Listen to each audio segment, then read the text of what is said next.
पर गांव में शकुंतला अपने बेटे रितेश के साथ रहती थी। रितेश की अब शादी की उम्र हो चुकी थी। शकुंतला उसके लिए लड़की ढूंढने की तैयारी शुरू कर रही थी, लेकिन शकुंतला की ख्वाहिश थोड़ी ज्यादा ही एक्स्ट्रा थी। रितेश बेटा, मैंने सोच लिया है, मैं तो तेरे लिए शहर की बहू ही लाऊंगी। लेकिन माँ, ये सब गांव के लोग ना गांव में ही धंस के रह जाएंगी।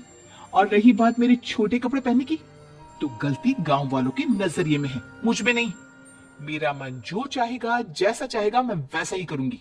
ना तो आप मुझे रोक सकती हो और ना ही मैं अपने आप को रोकूंगी। You get that. मानवी अकड़ दिखाकर अपने कमरे में चली जाती है। शकुंतला और रितेश चिंताग्रस्त होकर एक दूसरे को देखते हैं।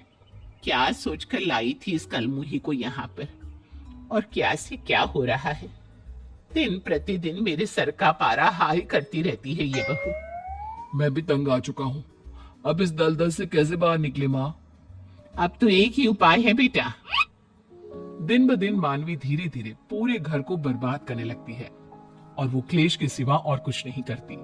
फिर एक दिन अचानक से रितेश और शकुंतला मानवी के सामने कुछ कागज रखते हैं। अरे, ये क्या है?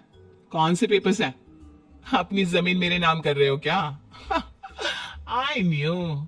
आप लोग हो भले ही गांव के, लेकिन पैसा तो जम के भरा पड़ा है आप लोगों की तिजोरी में। वेल, अपनी प्रॉपर्टी मेरे नाम करने के लिए thank you so much Ritesh and मामी जी। अरे बैल बुद्धि, जरा कागजों को हाथ में उठाकर तो देख, खड़े खड़े ही ख्याली पुलाव पका रही है।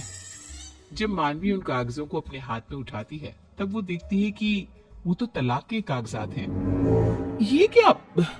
रितेश, तुम मुझे तलाक दे रहे हो? हाँ मानवी, मुझे तुम्हारे साथ और नहीं रहना। तुम माँ की सहेली की बेटी थी। अरे जरा तो मान मर्यादा का पालन कर लेती। शहर की बहू हो तो क्या हो गया, शहरी अंदाज में ही गांव की दुनिया को अपना बसेरा बना लेती। लेकिन नहीं, तुमने वैसा नहीं किया। उल्टा तुम तो हमारी जमीन के पीछे और अपने स्टैंडर्ड ऑफ लिविंग के बलबूते हमें ब्लैकमेल करने लगी। पता नहीं क्या हो गया था मेरे दिमाग को।